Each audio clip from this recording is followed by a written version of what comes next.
அல்லேலூயா. கர்த்தருடைய பரிசுத்த நாமம் மகிமைப்படுவதாக. கண்களை மூடலாம். கர்த்தருடைய வார்த்தைக்கு நேராக நாம் நம்மை ஆயத்தமாக்கும். எங்கள் பரிசுத்த தகப்பனே, எங்கள் வல்ல பிதாவே, இந்த செய்தியை கேட்க போகிற பிள்ளைகளோடு தேவனாய் கர்த்தர் இடைபெற்று தகப்பனே, இந்த வார்த்தைகள் பிள்ளைகளுக்குள்ளே பலன் செய்யும்படியாக, கர்த்தருடைய மகிமையினாலே பிள்ளைகள் நிரப்பப்படும்படியாக நேசருடைய பரிசுத்த சமூகத்தில் நாங்கள் தாழ்த்தி நாங்கள் ஒப்புக் கொடுக்கிறோம். ஆண்டவரே, தேவனாகிய கர்த்தர் தாமே மகிமைப்படுவீராக. இயேசு கிறிஸ்துவின் அதிகாரமுள்ள நாமத்தில் தானே ஜெபிக்கிறோம் ஜீவனுள்ள எங்கள் பரிசுத்த பரம தகப்பனே, ஆமென். அல்லேலூயா.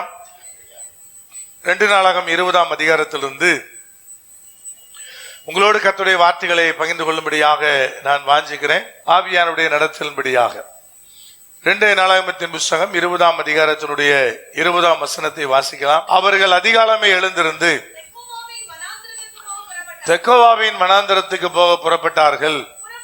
புறப்படுகையில் யோசபாத் நின்று, யூதாவே, எருசலேமின் குடிகளை கேளுங்கள், உங்கள் தேவனாகிய கர்த்தரை நம்புங்கள், அப்பொழுது நிலைப்படுவீர்கள்.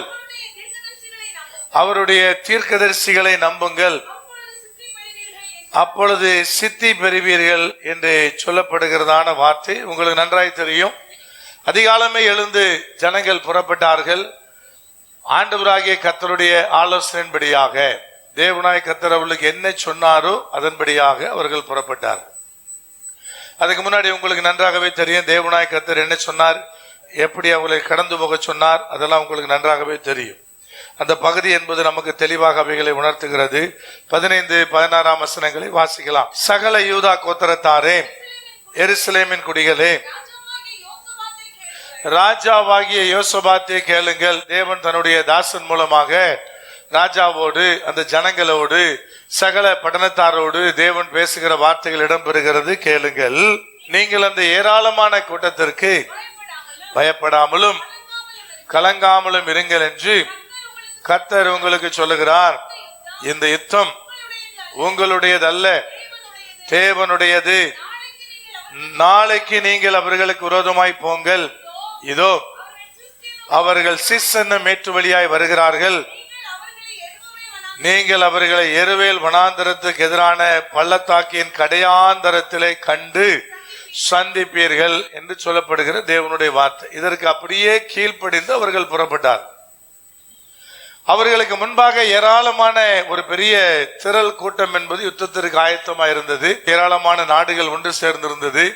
அந்த கூட்டத்தை கண்டு நீ பயந்து பின்வாங்காத, நீ அவர்களை எதிர்கொண்டு போ, யுத்தம் முன்னுடையதல்ல, அது தேவனுடையது என்று உரைக்கப்பட்டது முதல் தீர்க்க தரிசன வார்த்தை. அதை பார்த்து பயப்படாத, பயப்பட்டு பின்வாங்காத, நீ எதிர்கொண்டு போ என்று சொல். பொதுவாக போர் முனைகள்ல 2 காரியம் நடக்கும். ஒன்று, பட்டணத்து வாசல்லாம் இறுக பூட்டி கொண்டு உள்ளே ஜனங்கள் என்ன செய்வார்கள், அமர்ந்திருப்பாங்க. அதுவும் நமக்கு பைபிள்ல பல ராஜாக்களுடைய காலத்துல யுத்தத்துல பார்க்க முடிந்த ஒன்று. இன்னொன்று என்னன்னா, எதிர்கொண்டு போவது.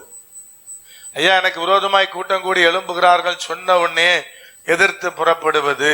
எதிர்த்து புறப்படுவது எப்பொழுதுமே பாத்தீங்கன்னா, எதிர்த்து புறப்பட்டா மட்டும்தான் வெற்றி கிடைக்குமே தவிர, மற்றபடி உள்ளுக்குள்ள பூட்டிக்கிட்டு உட்கார்ந்து இருந்தா என்ன கிடைக்காது, வெற்றி கிடைக்காது. பிசாசுக்கு என்ன செய்யணும், எதிர்த்து நிக்கணும். எதிர்த்து நிக்காம உங்களை விட்டு என்ன செய்ய மாட்டான், ஓட மாட்டான். விஷயத்தை போத்தி படுத்துக்கிட்டா என்ன செய்வான் பிரதர், நல்லா 4 பக்கமும் குத்துவான். அப்ப யுத்தம் எப்படிப்பட்டது பிரதர், அது உங்களுடையதல்ல, கர்த்தருடையது. அந்த வசனம் அப்படிதான் சொல்லுது.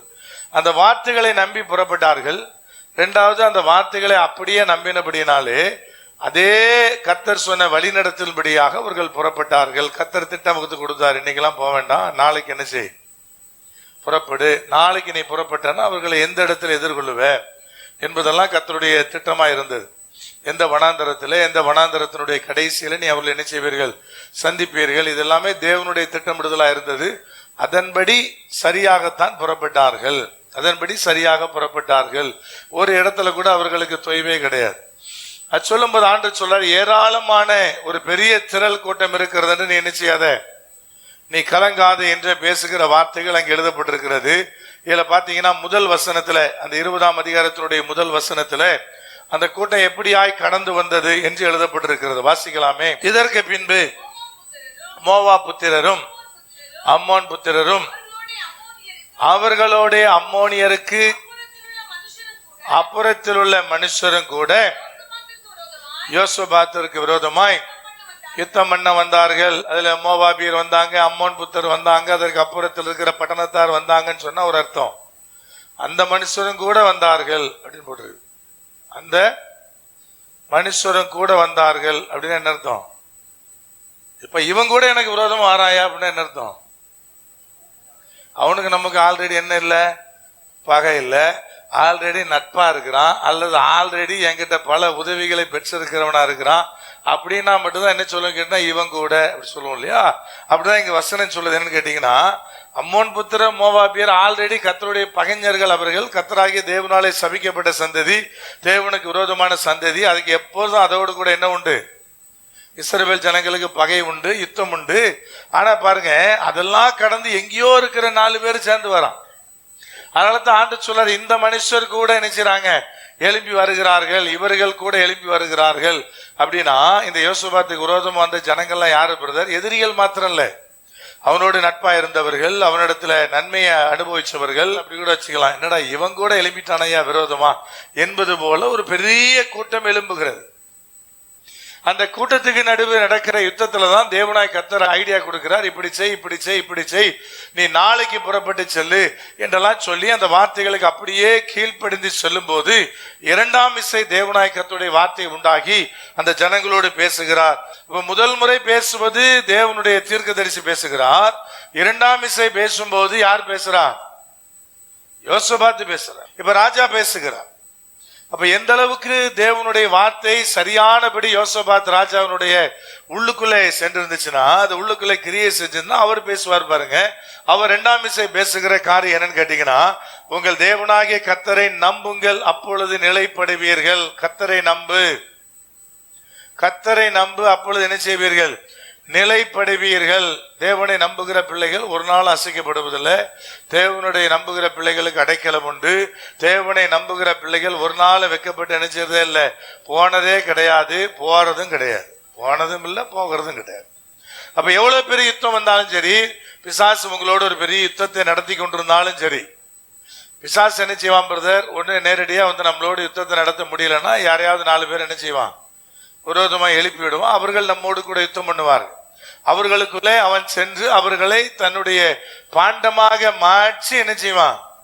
பயன்படுத்துவான். ஆனா அவள் எல்லாருடைய முடிவும் பாத்தீங்கன்னா பைபிள்ல பிசாசனுடைய கரத்தில் எடுத்து யாரையெல்லாம் பயன்படுத்துறானோ அவனுடைய முடிவெல்லாம் அழிவுதான். யூதாஸ் காரியத்தோட நிலைமை என்னாச்சு உங்களுக்கு நன்றாகவே தெரியும். வயிற்று பிழப்புக்காக, பணத்துக்காக காட்டி கொடுத்தான். எந்த வயிற்றுக்காய் காட்டி கொடுத்தானோ அதே வயிறு வெடிச்சு என்ன பண்ணான்?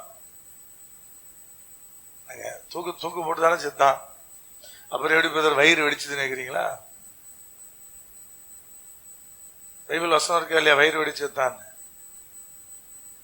தூக்கு போட்டு தான் செத்தான் தெரியும். எப்படி வயிறு வெடிச்சுன்னு கேக்குறீங்களா? ஒரு மலையினுடைய உச்சியில போய் தூக்கு போட்டான். அந்த கிளை ஒடிஞ்சு கீழே விழுந்து என்ன செஞ்சான்? வயிறு வெடிச்சு செத்தான். எல்லா தேவனுடைய வார்த்தையும் துளி அளவு மாறாது. அது எப்படி ப்ராபெசி சொல்லப்படுதோ அது அப்படியே நடக்கும். அப்ப எப்படி பிரதர் வயிறு வெடிச்சது? அப்படிதான் வெடிச்சது. அப்ப வயிறு வெடித்து அவன் மரித்ததாக பைபிள் வசனங்கள் நமக்கு தெளிவாக சொல்லுகிறது. எந்த வயிற்றுக்காக கர்த்தரை காட்டி கிடத்தானோ அதே வயிற்றுக்காக. அப்ப நன்றா நீங்க விளங்கி கொள்ளணும், இதுதான் எல்லாருடைய நிலைமை. அப்ப தேவனாய் கர்த்தர் என்ன சொல்லுகிறார்? ஐயா, அவர்களோடு நமக்கு யுத்தம் உண்டா பிரதர்? கண்டிப்பா உண்டு. ஆனா பயந்து ஒடுங்கி விலகினா நீ என்ன செய்ய? யுத்தத்துல நீ தோத்துதான் போவென்றிருக்கும். ஆனா தேவனுடைய ஆலோசனையின்படியாக நடக்கணும்னு கர்த்தர் சொல்றாரு. யுத்தம் வரும்போது தாவீதும் யோனத்தானும் சேர்ந்து ஒரு யுத்தத்தை நடப்பித்தாங்க ஒரு பள்ளத்தாக்குல. அப்ப தண்ணீர் கரை புரண்டு ஓடுவது போல எதிரிகளை ஓட விட்டாங்க. அடுத்து ஒரு சில நாட்கள்ல அதே எதிரி தான் வரான். சேம் எதிரி, அதே சேம் இடம். நம்ம என்ன செய்வோம்? ஒருத்தனை அடிச்சு ஓட விடுறோம்னா அதே இடத்துல அதே எதிரி திரும்ப வந்தா டப்புன்னு அடுத்த ஒரு கட்டையை தூக்கிட்டு ஏழை ஏற்கனவே வாங்கினது 10லயோல இந்த வாரம் அப்படின்னு போயிடுவோம் இல்லையா? ஏன்னா ஏற்கனவே தோத்து போனவன் நம்மகிட்ட, அதனால இன்னும் வீரா வேசப்பா நினைச்சு கிளம்புவோம். ஆனா அன்னைக்கு தாவீது என்ன பண்ணான்னா கத்தர் தான் போய் உட்கார்ந்தான். கத்தர் சொன்னார், அப்படியே வெயிட் பண்ணிடா, முசுக்கொட்டை இடையனுடைய அந்த செடியில் என்ன செய்யும்? ஒரு சின்ன இறைச்சொல் கேட்கும், அப்ப நீ புறப்படுனார். அப்ப ஒரே இடம், ஒரே எதிரியா இருந்தாலும் யுத்தத்துல கர்த்தர் பழக்கி வைக்கிற காரியத்துல என்ன இருக்கு? ஒரு வித்தியாசம் இருக்கு. அது உணராம போனா செருப்படி தான் வாங்கணும். அது உணராம போனா கண்டிப்பா அடி நமக்கு விடும். அப்ப தேவன் சொல்லுகிற ஆலோசனைப்படி புறப்படுகிறார்கள். கரெக்டா அதன்படி போனாங்க. அப்ப நம்பித்தானே பிரதர் போனாங்க. திரும்ப ஒரு விஷயம் எதுக்கு யோசபாத் கர்த்தரை நம்புங்கள் அப்பொழுது நீங்கள் நிலைப்படுவீர்கள் ஏன் சொல்லணும்னு கேட்டீங்கன்னா, அதுதான் அந்த வெற்றியினுடைய அடிப்படையான ஒன்றா இருக்கிறது. அது திரும்ப திரும்ப திரும்ப சொல்லப்பட வேண்டிய ஒன்றா இருக்கிறது, மறந்துடாதீங்க. ஒரு பிரசங்கத்தை நாங்க தொடர்ச்சியா செய்யறோம்னா, ஒரு கருத்தை தொடர்ச்சியா பண்றோம்னா, அதுக்கு நீ கீழ்ப்படிஞ்சேதான் ஆகணும். அது எப்படி ஆகிலும் உனக்குள்ள கொண்டு வரணுங்கிற நோக்கம் எங்களுக்குள்ள என்ன செய்யும்?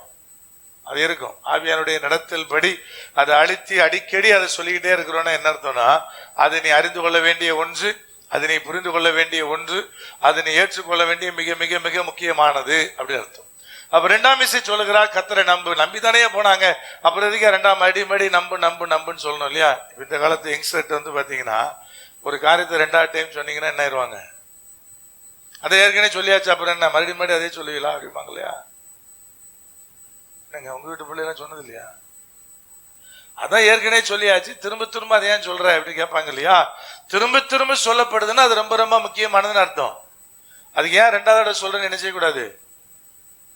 நீங்க வாலிபர்கள்லாம் சேர்த்தான் சொல்றேன். அது எதுக்கு திரும்ப திரும்ப சொல்றேன்னு கேட்கக்கூடாது. அது திரும்ப திரும்ப சொல்லப்படுகிற காரியமா இருந்தா அது மறுபடியும் மறுபடியும் முக்கியமானது என்று அர்த்தம். ஏன் திரும்ப திரும்ப சொல்றீங்களா கேட்கக்கூடாது. அப்ப கர்த்தரை நம்புவதுதான் அன்றைக்கு அந்த ஜனங்களுக்கு கொடுக்கப்பட்ட மிக முக்கியமானது ஒரு காரியமா இருக்கிறது. புலம்பல் 3ஆம் அதிகாரத்தினுடைய 18ஆம் வசனத்தை வாசிக்கலாம். ஏன் பலனும் கர்த்தருக்கு காத்திருக்கிற நம்பிக்கையும் அழிந்து போய் சென்றேன். அங்க ஒரு புலம்பல் என்பது ஏடுபடுகிறது. அதுல ஒரு வார்த்தையை பயன்படுத்துறாரு, கர்த்தருக்கு காத்திருக்கிற நம்பிக்கை. அப்ப நம்பிக்கைன்னா என்ன பிரதர்? ஆண்டவரை நம்பி உடனே தடலடி இறங்குவதா பிரதர்? இல்ல. அந்த நம்பிக்கைக்குள்ளே காத்திருத்தல் என்கிற ஒரு காரியம் என்ன செய்கிறது இருக்கிறது என்பதை நீங்க மறந்து போயிடக்கூடாது. அப்ப நம்பிக்கைன்னா என்ன பிரதர்? நம்பி போய் தகால்னு ஒரு காரியத்தை செய்வதல்ல. நம்பி போய் ஒரு காரியத்தை விசுவாசத்தின் அடிப்படையில் பிரதர் நான் உடனே இப்ப செய்யறேன் என்பதில்லை. நம்பிக்கையோடு காத்திருத்தலே ஒரு பெரிய ரகசியம் இருக்குது. நம்பிக்கையினுடைய ஒரு பெரிய ரகசியம் என்னன்னு கேட்டீங்கன்னா காத்திருத்தல். காத்திருத்தல், தேவன் செயல்படுகிறவரை காத்திருத்தல். நாளைக்கு என்றால் நாளைக்காய் காத்திருத்தல். அப்ப கர்த்தர் என்ன சொல்றாரு பிரதர்? அவர் என்னைக்கு சொல்றாரோ அதுவரை காத்திருத்தல், அதுவரை வெயிட் பண்றது. அதுதான் நம்பிக்கையினுடைய அடுத்த ஒரு பரிமாணம். நம்பிக்கையோடு செஞ்ச பிரதர், விசுவாசத்தோடு நான் போன பிரதர், 2 நாள் தொடர்ந்து ஜெபம் பண்ணுவாங்க. 3ஆம் நாள் பாத்தீங்கன்னா போய் இறங்கி எங்கேயாவது அடியை வாங்கிட்டு நான் எவ்வளவு விசுவாசமா ஜெபம் பண்ண தெரியுமா? கர்த்தர் சொல்றாரு, விசுவாசமா ஜெபம் பண்றது முக்கியம்னா, நீ விசுவாசமா இருப்பது முக்கியம்னா, காத்திருத்தலும் பொறுமையா இருத்தலும் மிக மிக முக்கியமானது. அப்ப நம்பிக்கையினுடைய மிக முக்கியமான சாராம்சம் என்னன்னு கேட்டீங்கன்னா காத்திருத்தல். காத்திருத்தல் அதை நீங்க மறந்துடக்கூடாது. அவர் செயல்படுகிறவரை காத்திருத்தல். கர்த்தர் நமக்காக செயல்படுகிறவரை வெயிட் பண்றது. அவர் செயல்படுவார் பிரதர்? சரியா செயல்படுவார். அவர் செயல்படும் போது நம்ம செயல்பட வேண்டிய வேலையே இல்லை. நம்ம தூர நின்று வேடிக்கை பார்ப்பது மட்டும்தான் நம்முடைய வேலையா இருக்கும். பல சந்தர்ப்பத்துல அது என்னுடைய அனுபவமா இருந்திருக்குது. கர்த்தர் செயல்பட ஆரம்பிச்சாருன்னா நமக்கு வேலையே கிடையாது. நம்ம அப்படியே நின்று வேடிக்கை பார்த்துட்டு இருக்க வேண்டியதான் அவர் எவ்விதமாய் செயல்படுகிறார் என்பது. அப்ப நம்பிக்கையினுடைய மிக முக்கியமானது என்னன்னு கேட்டீங்கன்னா காத்திருத்தல். அதை நீங்க மறந்துடக்கூடாது. வெயிட் பண்றதுக்கு மனநிலை இல்லாதவன் நான் விசுவாசமா இருக்கிறேன் என்று சொல்லக்கூடாது. இல்லையா? பொறுமையா காத்திருக்கிறதுக்கு எனக்கு மனம் இல்லைன்னா உங்கள் விசுவாசம் கேள்விக்குறி, உங்கள் நம்பிக்கை கேள்விக்குறி. அப்ப கர்த்தர் எனக்கு செயல்படுவார் பிரதர். எப்ப செயல்படுவார் அதானே யாருக்குமே தெரியாது. அதானே எல்லாருக்கும் பிரச்சனை. எப்ப செயல்படுவார், ஏது செயல்படுவார், எதுக்காக ஆண்டவர் ஒரு வேலையை செய்ய சொல்றாரு, திரும்ப ஏன் அந்த முயற்சிகள்லாம் தோற்கடிக்கப்படுகிறது என்ற ஒரு சகோதரர் கேட்டாரு ஒரு 4 நாளைக்கு முன்னாடி. கர்த்தர் வேலைக்கான முயற்சியெல்லாம் எடுக்க சொன்னாரு. புதிய வேலைக்காக நிறைய முயற்சி எடுத்த பிரதர், ஒண்ணுமே வாய்க்கல. கர்த்தர் தானே சொன்னாரு, ஏன் எடுக்க சொன்னாரு, ஏன் எனக்கு ஒன்னும் வாய்க்கலன்னு கேட்டார். நான் அவர்கிட்ட சொன்னேன், வேற ஒண்ணுமே இல்லை, உன்கிட்ட பழைய வேலையில இருந்தா நீ அடங்க மாட்டேன். உன் புத்தி அவருக்கு நல்லா தெரியும். அதனால நீ 4 வேலையை தேடுன்னு சொல்லி தேட விட்டு தேடி தேடி ஓஞ்ச பிறகு இப்ப என்ன செய்வே அமைதியா? ஏன்னா நீ உனக்கு அது புரியாது. அதனால ஆண்டு என்ன சொல்லுவாரு, எப்ப தேடு, சரி தேடி தேடி முட்டி மோதி ஒண்ணுமே கிடைக்கலன்னு அவனே முடிவுக்கு வந்துடுவான், பழைய கம்பெனியே பெருசு, அப்படியே உட்காந்துக்கலாம் அப்படின்னு. அப்போ பழைய கம்பெனியில கர்த்தர் உயர்வை கொடுப்பாரா? நீ தேடி முட்டி பார்த்து வந்தாதான் பொறுமையா உட்காந்துருப்ப, அதுல உனக்கு உயர்வு கிடைக்கும். அதனால கொஞ்சம் கர்த்தர் உன்னை நினைச்சிருப்ப, கொஞ்சம் அப்படி அலன்னு விட்டுருப்பாரு அப்படின்னு. ஆனா எத்தனை பேருக்கு புரியும் பிரதர்? நம்ம என்ன சொல்லுவோம், தேட சொன்னார்ல ஏன் தரல? தேட விடுவாரு. அப்படிதான் என்ன சொல்ல, ஒரு பழமொழி இருக்கு இல்லையா, நிழலோட அருமை எங்க போனான்னு தெரியும், வெயிலுக்கு போனான்னு தெரியும். அப்ப ஆண்டவர் எதுக்கு பிரதர் வெயிலுக்கு கூட்டு போனார்? அப்பதான் உனக்கு நிழலோட அருமை தெரியும். இல்லைன்னா நிழல் உட்காந்து நீ என்ன பேசிக்கிட்டு இருப்ப, ஏசி இருந்தா நல்லா இருக்குன்னு இருப்ப. வெயிலுக்கு போனாதான் பரவாயில்ல, நிழலே எனக்கு என்னவா இருக்குது, பெட்டரா இருக்குதுங்கிற முடிவுக்கு என்ன செய்வேன், கடந்து வருவேன். நிறைய விவாகரத்து பண்ணுகிற ஆண்களுக்கும் பெண்களுக்கு இதான் பண்ணிட்டா அதுக்கு விட ஒரு பெட்டரா கரெக்டா லைஃப் அமையும் பிரதர். எவன் சொன்னான்? அதை விட படு மோசமா அமைஞ்சா என்ன செய்ய போற? அதை விட மோசமா அமைஞ்சிருச்சு என்ன செய்வே? அது யாருக்கு தெரியும்? ஐயா இருக்கிறத விட்டாச்சு, ஒரு பழமொழி சொல்லுவாங்களே, இருக்கிறத விட்டுட்டு பறக்கிறக்கு ஆசைப்படுறதுன்ற மாதிரி. அப்படி பாத்தீங்கன்னா நிறைய பேர் அப்படிதான் இருக்கிறாங்க. இன்னைக்கு இது சரியில்லை மாத்திரு, அது சரியில்லையா மாத்திரு, அது சரியில்லையா மாத்திரு, எல்லாத்தையும் மாத்திருதான். என்னங்க, பேரண்ட்ஸ் சரியில்லைன்னா மாத்த முடியாது, பிள்ளைங்க சரியில்லைன்னா மாத்த முடியாது இல்லையா? அது யாருதான் மாத்தணும்? என்னங்க, பேரண்ட்ஸ் சரியில்லாத பிள்ளைகளும் இருக்குது, பிள்ளைகள் சரியில்லாத பேரண்ட்ஸ் இருக்கிறாங்க. அது யாருங்க மாத்துறது? அதை மாத்தவே முடியாது இல்லையா? என்னங்க, எல்லாத்தையும் மாத்திரு, மாத்துறதுக்கு எதெல்லாம் ஆப்ஷன் இருக்கோ எல்லாத்தையும் மாத்திரு. மாதிரி ஹார்ட்ல வலிக்குதுன்னு சொல்லிட்டு போனா ஹார்ட்டை பிடிக்க போட எவனும் சொல்ல முடியாது இல்லையா? என்னங்க, அதை எடுத்துடலாம் இதை எடுத்துடலாம். அதே மாதிரிதான் லைஃப்ல எதெல்லாம் மாத்துறதுக்கு வாய்ப்பு கிடைக்குதோ எல்லாத்தையும் மாத்திரணும். சரிங்க, மாத்துனா அதை விட பெட்டர் சாய்ஸ் கிடைக்குன்னு எவன் சொன்னா? அதை விட படு மோசமானது ஒண்ணு வந்துச்சுன்னா என்ன செய்வே? கேள்வி உங்களுக்கு புரியும் நினைக்கிறேன். அதனால எல்லாத்தையும் மாற்ற முடியாது. அமைதியா பொறுமையோடு கூட அமர்ந்திருப்பதுதான் தேவன் விரும்புகிற காரியமா இருக்குது. அதுதான் என்னுடைய நம்பிக்கையினுடைய வெளிப்பாடா இருக்கிறது, என்னுடைய விசுவாசத்தினுடைய வெளிப்பாடா இருக்குது. வெயிட் பண்ணு என்கிற மிக முக்கியமானதான் என்னுடைய நம்பிக்கை. அப்ப கர்த்தரை நம்புறேன் உடனடியா செயல்படுவதில்ல, காத்திருத்தல். காத்திருத்தல் அது ரொம்ப ரொம்ப முக்கியமானது. ஆண்டவர் சொல்ல, ஐயா நீங்க என்ன செய்வீங்க, கர்த்தரை நம்புங்கள், அப்பொழுது நீங்கள் நிலைப்படுவீர்கள். நிலைப்படுவீர்கள். ஒரு மனுஷன் ஃபர்ஸ்ட் ஆசீர்வாதமா மாறுறதுக்கு முன்னாடி கர்த்தர் என்ன செய்றார்? அவனை நிலைப்படுத்துறார். அவனை ஸ்டேபிளா ஒரு இடத்துல உட்கார வைக்கிறார், அல்லது அவனுக்கான அஸ்திவாரத்தை உருவாக்குறார். அவனுடைய அஸ்திவாரம் உருவாக்கப்பட்ட பிறகு அந்த மகன் நிலையா என்ன செய்ய முடியும், கட்டப்பட முடியும். இருக்கிறதுலே கஷ்டமான வேலை என்ன பிரதர்? வீடு கட்டும் போது அஸ்திவாரம் போடுறதா ரொம்ப ரொம்ப கஷ்டமான வேலை. கையில கொஞ்சம் காசு வச்சிருக்கிறேன், வீடு கட்ட ஆரம்பிச்சான்னா அஸ்திவாரம் போட்டு முடிச்சோன்னா ஒரு பைசா இருக்காது. மொத்தத்தையும் என்ன பண்ணிடும், பூமி கீழே ஒழுங்கிரும். என்னங்க, அப்புறம் அவங்க பெரும்பாடுபட்டு தான் மேல வரணும். ஏன்னா அவ்வளவு ரொம்ப முக்கியமானது அஸ்திவாரம். கர்த்தர் நினைச்சாரு பிரதர், நீ ஆசீர்வாதமா இருக்கணும்னா முதல்ல உனக்கு நல்ல அஸ்திவாரம் தேவை. கர்த்தரை நம்புகிற நம்பிக்கை தான் ஒரு மனுஷனுடைய அஸ்திவாரம். நீங்க நிலைப்படுவீர்கள், நீங்கள் நிலைநிறுத்தப்படுவீர்கள் என்கிறதான வார்த்தை என்பது அங்கே பயன்படுத்தப்படுகிறது. அப்ப தேவனை நம்பி இருக்கிற நீங்க சொன்னீங்கன்னா காத்திருக்க கத்துக்கொள். தேவன் செயல்படுகிறவரை வெயிட் பண்ணு. நாளைக்குன்னு சொன்னார்னா நாளைக்காய் காத்துரு, அடுத்த வருஷம் சொன்னார்னா அடுத்த வருஷத்துக்கு என்ன செய், காத்துரு. ஏன் சொல்றாரு பிரதர், எதுக்கு சொல்றாரு பிரதர்? அந்த கேள்வி உனக்கு அவசியமற்றது. இதுதான் நம்பிக்கையினுடைய ஒரு காரியமா இருக்கிறது.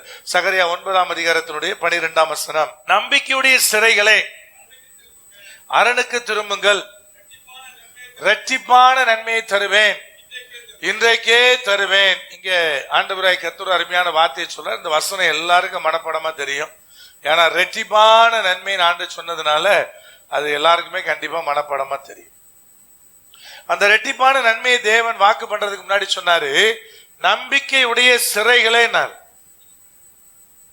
ரெண்டாவது சொல்ல வர்றாரு, ஐயா நீ சிறையிருப்பில் இருக்கும் போது நம்பிக்கையோடு இருக்கிறா பாத்தியா, அதுதான் நம்பிக்கை. அதான் தேவன் பேர்ல வைக்கிற நம்பிக்கை. 38 வருஷம் வியாதி படுக்குங்க, ஒவ்வொரு நாளும் இறங்கி சுகத்தை பெறவே முடியல.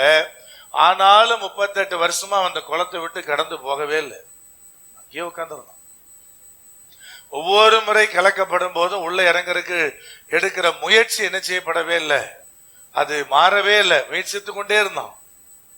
ஆண்டவராகிய இயேசு கிறிஸ்து அதனாலதான் வந்து நீ சுகமாக விரும்புகிறாயான்னு அவனை மட்டும் பார்த்து கேட்டார், மற்ற வியாதியஸ்தர் எல்லாரையும் விட்டுட்டு. அப்ப என்ன பிரதர், சிறையிருப்பில் இருக்கும் போது யார் நம்பிக்கையோடு இருக்கிறார்களோ அவருக்கு தான் இந்த இரட்டிப்பான நன்மை என்பது வாக்குத்தத்தம் பண்ணப்படுகிறது. முதல்ல சொன்னேன் நம்பிக்கை என்பது காத்திருத்தல்.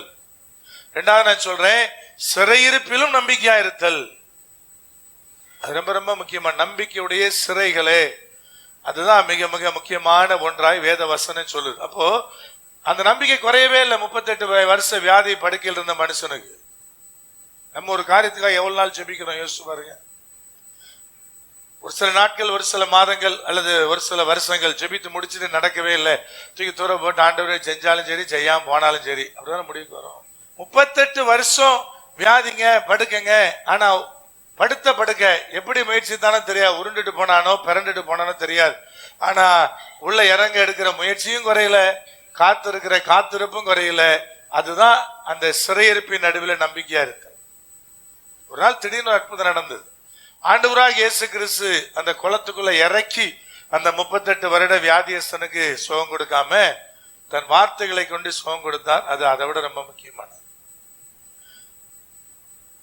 அவன்கிட்ட நீ சுகமாக விரும்புகிறான்னு கேட்கும் போது கூட என்ன பதில் சொன்னான்னா, ஆமாண்டவரேன்னு சொல்லல, என்னை சுகமாக்க ஆண்டவரேன்னு சொல்ல, ஆமாண்டவரை இறக்கி விடுற காலம் இல்லைன்னு தான் சொன்னான். அந்த வியாதியஸ்தன் மாத்திரமல்ல, அதுல படுத்திருந்த எல்லா வியாதியஸ்தர்களும் அந்த குளத்தையே தான் பார்த்துக்கிட்டு இருந்தாங்க. கர்த்தர் ஒருவேளை அந்த 38 வருட வியாதி படுக்கையில் இருக்கிற மனுஷன் அந்த குளத்துக்குள்ள இறக்கி ஒரு முக்கி சுகம் கொடுத்திருந்தாருன்னா தொடர்ச்சியா குளத்தை தான் எல்லாரும் பார்த்துக்கிட்டே இருந்திருப்பான். இயேசு கிறிஸ்து என்ன சொல்றாரு, படுக்கை எடுத்து நடன்றார். அவன் அப்படியே படுக்கையை தூக்கி சுருட்டி அக்கல்ல வச்சுட்டு நடந்து போறான். அதை அப்படியே காட்சிப்படுத்தி பாருங்க. மீதி இருக்கிற எல்லா வியாதியஸ்தரும் இப்ப யாரை பார்த்திருப்பாங்க? இயேசுவை பார்த்திருப்பாங்க. குளத்தை பார்த்த கண்ணெல்லாம் இப்ப யாரை நோக்கி பாக்குது? இயேசுவை நோக்கி பாக்குது. அப்ப நம்பிக்கை கூட யார் மேல வைக்கணும் என்பதற்குதான் இயேசு கிறிஸ்து அப்படி அற்புதம் பண்றார். குளத்தெல்லாம் நம்பாத, எந்த மரத்தையும் நம்பாத, பர்டிகுலர் இடத்தை நம்பாத, கர்த்தர் மேல் மாத்திரம் என்ன செய், நம்பிக்கையாயிரு. இது தேவன் நம்ம கற்றுக் கொடுக்கிற மிக மிக மிக முக்கியமானது ஒரு சத்தியம் அடங்கி இருக்கு. அப்போ நம்பிக்கை என்பது இயேசு கிறிஸ்து மேல இருக்கணும், நம்முடைய பிதாவாகிய தேவன் பேர்ல இருக்கணும், நம்முடைய திருத்துவ தேவன் பேர்ல இருக்கணும், பரிசுத்த ஆவியானவர் பேர்ல இருக்கணும், நம்முடைய திருத்துவ தேவன் பேர்ல அது காணப்படணும். மிக மிக முக்கியமானது, நான் சிறையிருப்பில் இருந்தாலும் நம்பிக்கையோடு இருக்கணும். எவ்வளவு குறைகளுக்கு மத்தியில போராட்டங்களுக்கு நடுவில் போனாலும் நம்பிக்கையோடு இருக்கணும். சரி, கர்த்தர் செய்வார் என்கிறதான நம்பிக்கை நம்முடைய வாழ்க்கையில் அவசியமானது. அப்ப நம்பிக்கை என்பது காத்திருத்தல் என்கிற ஒரு பரிமாணத்தை மறந்துடாதீங்க. அதோட இன்னொரு பரிமாணம் என்னன்னு கேட்டீங்கன்னா, சிறையிருப்பில் இருந்தாலும் நம்பிக்கையோடு இருப்பது. இதை நீங்க மறந்துடவே கூடாது. இந்த நம்பிக்கையை விசுவாசத்தை நம்ம கூட்டுவது எது பிரதர்? ரோமருக்கு பவுல் எழுதும் போது அழகா சொன்னார், 5ஆம் அதிகாரத்தினுடைய 3-4 வசனங்கள். அது மாத்திரமல்ல, உபத்திரவம் பொறுமையையும், பொறுமை பரீட்சையும், பரீட்சை நம்பிக்கையும் உண்டாக்குறது என்று நாங்கள் அறிந்து, பவுல் அறிந்து கொண்ட, நாங்கள் அறிந்து கொண்டார். எல்லா பவுலோடு இருந்த ஊழியர்களும் இணைந்து அறிந்து கொண்ட ஒரு பெரிய காரியம் என்னன்னா, உபத்திரவம் என்னத்தை உண்டாக்குதான்? பொறுமையை உண்டாக்குது. உபத்திரவத்தை சகிக்க ஆரம்பிச்சால் பொறுமையை கற்றுக்கொள்வீங்க. ஏற்ற காலத்துல உயர்த்தும்படியான திட்டம் ஆகார் மேல தேவனுக்கு இருந்தது. அவள் பழுகி பெருகணும், அந்த சந்ததி இப்படி இருக்கணும், அப்படி ஒரு பெரிய திட்டத்தை தேவன் யார் பேர்ல வச்சிருந்தார்னா அந்த ஆகார் பேர்ல வைத்திருந்தார். ஆனா அவ வீட்டை விட்டு ஓடி வரும்போது கர்த்தர் இடைவெளியில சந்திச்சு சொன்னார், நீ போய் உன் நாச்சியார் அண்டை அடங்கி இரு, நான் உன்னை பெருக பண்ணுவேன். நாச்சியார் அண்டை போய் என்ன செய், அடங்கி இரு. அப்ப அவ வெளியே ஓடி வந்துட்டு திரும்ப எகைன் போய் அதே நாச்சியார் அண்டை அடங்கி இருந்தா உபத்திரவம் கூடுமா குறையுமா? சும்மாவே சொல்லுவாங்க இல்லையா, சலங்கை கட்டிட்டு ஆடுவான்னு, அந்த மாதிரி அங்க அவ்வளவு பெரிய பகைமை உணர்ச்சி இருக்கிறது. சும்மாவே 1000 உபத்திரவாங்க. இப்ப திரும்ப எகைன் போய் அதே நாச்சியார் அண்டை போய் அடங்கி இருக்கணும், அவன் இன்னும் உபத்திரவப்படுத்துவான். ஆனா தேவன் எதற்கு அதை அனுமதிக்கிறாரு பிரதர்? அதுதான் உனக்கு பொறுமையை கற்றுக் கொடுக்குன்றார். உபத்திரவப்பட பட நெருக்கங்களுக்குள்ளே வர வர அதுல நீ உபத்திரவப்பட்டு வேதனைப்பட்டு உன்னுடைய பொறுமை கண்டிப்பாக கூட்டப்படும். ஒரே நாள்ல அந்த உபத்திரம் வந்தோன்னா ஒரு மனுஷன் அப்படியே பொறுமைசாலியா மாறிடுவானா பிரதர்? இல்ல. பொறுமையா இருக்கிறான்னா அவன் பல உபத்திரவத்தை சந்திச்சவனா இருப்பான். உலகத்துல நிறைய பேர் பிரதர் முன்ன மாதிரி அவர் இல்ல, இப்ப கொஞ்சம் தனியா ஒதுங்கிடுறாரு அப்படின்னா அவர் அவ்வளவு காயப்பட்டிருக்கிறான்னு அர்த்தம். அவர் ஒதுங்குறாருன்னா என்ன அர்த்தம்? அவ்வளவு தூரம் போய் எல்லாம் காயப்படுத்தி இருக்கிறாங்க, வேதனைப்படுத்தி இருக்கிறாங்கன்னு அர்த்தம். இல்லைன்னா அவரே ஒதுங்க போறாரு. அப்போ ஒரு மனுஷன் இப்ப ரொம்ப பலவளன் பேசுவாரு, இப்ப ரொம்ப அமைதியா இருக்கிறாருன்னா அவரு நிறைய பொறுமையை கத்து இருக்கிறாரு அர்த்தம். அதுக்கு எத்தனை வருஷம் அந்த ப்ராசஸ் போச்சோ தெரியாது. ஆனா அதே தேவன் அடுத்த ஒரு 4 அதிகாரம் கழிச்சோன்னா அந்த ஆகாரம் ஆசீர்வதிச்சு என்ன செய்றாரு? பிளஸ் பண்றாரு. அப்ப குறித்த காலத்திற்கு எனக்கு உபத்திரவம் நியமிக்கப்பட்டிருக்கிறது. ஏதோ ஒரு வகையில் உபத்திரவம் போடுவோம். சிலருக்கு பினான்சியலா பிரச்சனை, சிலருக்கு சரீரத்துல பிரச்சனை, சிலருக்கு வீட்டில் இருக்கிற நபர்களினால பிரச்சனை, குடும்பத்துக்குள்ள மாமியார்னால பிரச்சனை, மருமகள்னால பிரச்சனை, ஏதோ ஒரு உபத்திரம் ஓடிட்டே இருக்கு. அது மாத்தி மாத்தி மாத்தி நமக்கு என்னத்தை கற்றுக் கொடுக்கிறது? பொறுமையை கற்றுக் கொடுக்கிறது. கிறிஸ்துவின் நிமித்தம் உபத்திரவம். புதிதாக ரட்சிக்கப்பட்ட பிள்ளைகளுக்கு அந்த கடினம் ரொம்ப ஜாஸ்தி இருக்கும். நம்ம பாரம்பரிய கிறிஸ்தவனுக்கு சொந்தக்காரன் பந்தக்காரன் எல்லாம் கிறிஸ்தவன் ஆயிட்டான், ஒரு உபத்திரவம் கிடையாது. அவங்களுக்கு அப்படி இல்லை. ஃபர்ஸ்ட் ஜெனரேஷன் கர்த்தரை ஏற்றுக்கொண்டு கர்த்தருக்குள்ள வைராக்கியமா நிற்கும் போது அவ்வளவு பிரச்சனைகளை சந்திக்கணும், அவ்வளவு பிரச்சனைகளை சந்திக்கணும். கல்யாணம் அப்படின்னா எந்த முறைப்படி, குழந்தை பிறஞ்சது எந்த முறைப்படி, குழந்தை காது குத்தணுமா குத்தக்கூடாதா, மொட்டை போடணுமா போடக்கூடாதா, நித்தம் ஒரு பிரச்சனை அனுபவிக்கணும். கர்த்தரை ஏற்றுக்கொண்டாச்சு, இப்பவே மொட்டையை போட்டா கர்த்தர் வார மொட்டை மண்டையில என்ன செய்வாரு? டம்முன்னு அடிப்பாரு. இப்ப மொட்டையும் போட முடியாது. மொட்டை போடலன்னா அவன் என்ன செய்வான்? அவன் வார திட்டுவான். வீட்டுக்குள்ள வர அம்மா திட்டம், அப்பா திட்டம், பெரிய நெருக்கடி. இதெல்லாம் கடந்து கல்யாணம் எந்த முறைப்படி செய்வது, சாவு எந்த முறைப்படி நடத்துவது, எல்லாமே ஒரு பெரிய பிரச்சனை. யாருக்கு பிரதர்? ஃபர்ஸ்ட் ஜெனரேஷன் கிறிஸ்தவம் வர்றாங்களா அவங்களுக்கு. எங்களுக்கு இந்த மாதிரி பாத்தீங்கன்னா கிராமங்கள் அப்பப்போ நடக்கும், ஏதாவது இறந்துருவாங்க, இறந்தா பெரிய பிரச்சனை நடக்கும். என்ன செய்யறது, ஏது செய்யறது. எங்கிட்ட துவக்க நாட்கள் இதே மாதிரி ஒரு மரணம் வரும்போது, பிரதர் அவங்க இந்து முறைப்படி பண்ணியே ஆகணுங்கிறாங்க, என்ன செய்யறதுன்னாரு. நான் ஆண்டோட ஜோம் பண்ணேன். ஆண்டு சொன்னாரு, கிடக்கிறது சரீரம் தான். ஒரே ஒரு வரி, 2 வார்த்தை தான், கிடப்பது சரீரம் தான். அப்படின்னு என்ன அர்த்தம்? அதுல என்ன இளவு பண்ணா உனக்கு என்னன்னு அர்த்தம்? புரிஞ்சுதா புரியலையா? இருக்கு சரீரம் மட்டும்தான். எனக்கு அந்த வார்த்தையை சொன்னோட ரொம்ப ஆச்சரியமா இருந்தது. என்னடா இது ஒரு மிகப்பெரிய சத்தியத்துக்குள்ளே என்னை கொண்டு போச்சு. ஆஹா, இருக்கிறது 2 வார்த்தை அடங்கிய ஒத்த வரி. அப்ப நான் அவங்ககிட்ட சொன்னேன், சரி பிரதர் அவங்ககிட்ட பேசுங்கன்னு சொல்லியா. அவர் கிறிஸ்தவன் ஆயிட்டாரு, கிறிஸ்தவ முறைப்பட்டு நாங்க அடக்கம் பண்ணணும். அவங்க சொன்னாங்க, அப்ப நாங்க எங்க முறையெல்லாம் முடிச்சிடுறோம், அதுக்கு பிறகு நீங்க என்ன செய்யுங்க பண்ணிவிடுங்கன்னாரு. நான் எங்க ஆட்கள்கிட்ட சரி அப்ப நீங்க போங்க, 4 பேர் போங்கன்னு சொல்லி பட்ச இன்னும் 2-4 மிஸ்ஸரி அனுப்பிவிட்டு, சரி காலையில அவங்க வேலை முடிக்கிட்டு சாயந்தரம் தூக்கிக்கொண்டே பாடி என்ன பண்ணிரு, அடக்கம் பண்ணிரு. சரின்னு அடக்கம் பண்ண போயிட்டு அங்கிருந்து ஒரு மிஸ்ஸரி போன் பண்ணார். அன்னைய ஒரு தப்பு நடந்து போச்சு. என்ன கிழக்கையும் மேக்கையும் வெட்டுறதுக்கு பதிலாக குழிய தக்கையும் வடக்கையும் வெட்டிட்டோம், என்ன செய்யறதுன்னு என்ன சத்தம் காட்டாத அப்படியே போட்டு போய்ச்சிட்டு வந்துட்டே இரு. தப்பா வெட்டிட்டோம் கிப்பா வெட்டிட்டோம் பேச்சு மானத்தை வாங்காத. சரி கிழக்கையும் மேக்கையும் தான் புதைக்கணுமா பிரதர், எப்படி இப்படி போச்சா ஆவாதா பிரதர் கேட்டீங்கன்னா, அது ஒரு வழக்கம். கிழக்கையும் மேக்கையும் புதைப்பது, அந்த கிளமேல் வடல்ல குழி தோண்டி புதைப்பது, அது ஒரு வழக்கம், அவ்வளவுதான். உள்ள புதைச்சாதான் எழும்புவாங்களா பிரதர்? பைபிள் வசனம் சொல்லுது, தீயில செத்து போனவன கடைசி நாளில் தீ வந்து என்ன செய்யும்? கடல்ல செத்து போனவன கிறிஸ்துவனுடைய வருகை நாள்ல கடல் வந்து என்ன செய்யும்? அங்க அடக்கமும் நடக்கல, ஆராதனை நடத்தல. அப்ப கர்த்தர் சொல்ற வார்த்தை கிடக்குதானே, கிடப்பது சரீரம் மட்டும் தான்டா. விளங்குதா இல்லையா? இதெல்லாம் பிரச்சனை வரும். எங்க நடத்தி எப்படி பதைக்கிறது, என்ன பண்றது? சரி கிறிஸ்தவனுக்கே இவ்வளவு பிரச்சனை, புறஜாதியிலிருந்து ரட்சிக்கப்பட்ட மக்கள் எவ்வளவு கடினமா கடந்து வருவாங்க. அதை விட ரட்சிக்கப்பட்டு பாரம்பரியத்திலிருந்து நான் ஆவிக்குரியவனாய் மாறுகிறேன்னா அடுத்த ஒரு பெரிய யுத்தம். அங்கேயும் நிறைய பாரம்பரியத்தை விடணும், அவங்க கூட பெரிய சண்டை போடணும். இயேசு கிறிஸ்துவ புறஜாதிகள் யாரு சிலுவையில் அறையல, யார் அரைஞ்சா? பாரம்பரியத்தை பின்பற்றவன் தான் அரைஞ்சான். கர்த்தர் சீர்திருத்தத்தை கொண்டு வர நினைச்சதுனால அரைஞ்சான். இதெல்லாம் தேவையில்லடா, இதெல்லாம் பின்பற்ற வேண்டிய அவசியம் இல்லடா அப்படின்னு கர்த்தர் சொன்னதுனால என்ன பண்ணா? அரைஞ்சான். நீங்க அதனால விளங்கிக்கணும். அங்க ஒரு பெரிய யுத்தம். உபத்திரவம் எல்லா கட்டத்திலும் எல்லா தருணத்திலும் வேறு வேறு ரூபமா நினைச்சது கடந்து வருகிறது. ஆனா அதுல பொறுமை எனக்கு நினைச்ச தேவனாய் கர்த்தர் நினைச்சார், பயிற்சிவிக்கிறவரா இருக்கிறார், பயிற்சிவிக்கிறவரா இருக்கிறார். நல்லா நீங்க விளங்கிக்கொள்ளு. அப்புறம் அடுத்த வரி சொல்லுது, பொறுமை என்னத்தை உண்டாக்குதான்?